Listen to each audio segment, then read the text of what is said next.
कविवर रामदास विश्व चरित्र मिथिला रामायण वाल्मीकि रामायण विभिन्न पुराण तथा तांत्रिक सिद्धांत पर आधारित रचना थी। कविवर राम भगवान राम ने अपितु शक्ति स्वरूप सीता पति थी।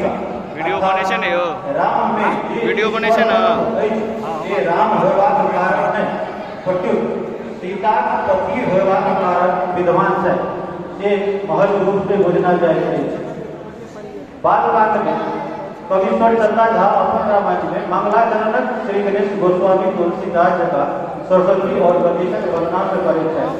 कविश्वर चाहता है अभिनव एवं बलदेव वारवर्धनम सब मिथिला भाषा रामायण खराब कहने रामक प्रति आत्मनिवेदन एवं मातृ भाषण में राम कथा लिखवाक उद्देश्य वर्णन भेल मुदा लालदासक रामायण में पहिली सीता सफल राम वंदना संस्कृत श्लोक द्वारा कहल गेल पश्चात मैथिली में मंगलाचरण रही जहे में गणेश पार्वती विष्णु सूर्य सरस्वती सीता और राम नामक महिमा हनुमान आ सीतारामक चारित्रिक महात्म वर्णन भेल।